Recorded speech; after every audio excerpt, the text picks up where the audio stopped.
Hello बच्चों, let's see the question. Question में given है कि two particles A and B move with constant motion in one dimensional with velocities v1 and v2. At the initial moment, their position vectors are r1 and r2 respectively. The condition for particle A and B of their collision is what? Okay. So इस question का की concept हो जाएगा, की concept is vectors. ठीक है, vectors में से हमें क्या क्या जानना चाहिए यहाँ पर, that is vector addition. Vector addition कैसे करते हैं? ठीक है, सो लेट्स से कि दो वेक्टर है, ए वेक्टर और ये वेक्टर है बी वेक्टर। ठीक है, एंड ये जो वेक्टर है, let's say this is C vector. ठीक है, तो यहां से हम क्या बोल सकते हैं कि from vector addition that C vector is equals to A vector plus B vector. ठीक है, ना क्वेश्चन में क्या गिवन है कि two particles A and B move with constant motion in one dimension of velocity v1 and v2, and उसका जो position vector है वो है r1 एंड r। ठीक है, तो यहाँ पर हम कोऑर्डिनेट एक्सिस ड्रॉ कर लेते हैं। ठीक है, सो लेट्स से कि पार्टिकल वन का, ए का जो पोजीशन वेक्टर है वो यहाँ पर है कुछ। ठीक है, this is r1, r1 vector, and particle two का जो पोजीशन वेक्टर है दैट इज r2। ठीक है, this is for particle B. ठीक है, एंड ये दोनों पार्टिकल यहाँ पर है। ठीक है, यहाँ पर पार्टिकल ए है, यहाँ पर पार्टिकल बी है। नाउ ये कोलाइड कब करेगा, ये कोलिजन कब होगा, जब इसका इन दोनों का पोजीशन वेक्टर अगर सेम होगा तो ही क्या होगा, कोलाइड करेगा। ठीक है, तो एक पॉइंट ऐसा होगा जहां पर इनका, इन दोनों का, this two particles will meet at a same position. ठीक है, सो इसका जो वेलोसिटी है, लेट्स से दिस इज, यहाँ पर हमें गिवन है वी वेक्टर। ठीक है, वी वन वेक्टर, तो ये जो डिस्टेंस क्या हो जाएगा, ये डिस्टेंस हो जाएगा V one vector times T. हमने मान लिया कि टी टाइम बाद में ये दोनों पार्टिकल कोलाइड करेगा।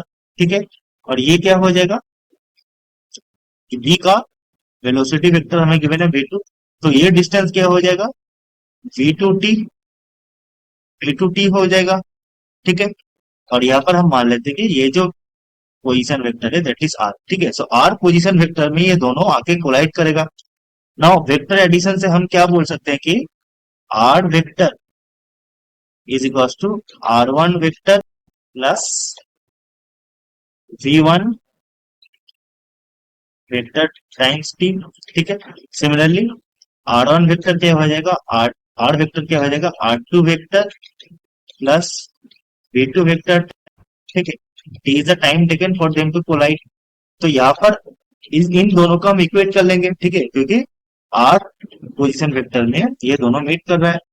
सो यहाँ से हम लिख सकते हैं कि r1 vector plus v1 vector times t is equal to r2 vector plus v2 vector times t। यहाँ से क्या लिख पाएंगे कि r1 vector minus r2 vector is equal to v2 vector minus minus of v1 vector times t। इसको हम equation 1 बोल देते हैं। ठीक है, ना यहां से t क्या आ जाएगा, t आ जाएगा r1 vector minus r2 vector divided by v2 vector minus v1 vector. ठीक है, बट टाइम क्या होता है, टाइम नेगेटिव नहीं होता है, तो टाइम के लिए क्या होगा, हम दोनों साइड क्या कर देंगे, मॉड लगा देंगे। ठीक है, ना यहाँ पर हमें बेसिकली इन रिलेशनों में से कौन सा रिलेशन सही होगा फाइंड करना होगा। ठीक है, तो इसको ही हम कैसे लिखेंगे कि इक्वेशन 1 में हम इस t का वैल्यू को पुट कर देंगे, that is r1 vector minus r2 vector is equal to v2 vector minus V1 vector times क्या होगा, times R1 vector mod of R1 vector minus mod of R2 vector divided by V2 vector minus V1 vector.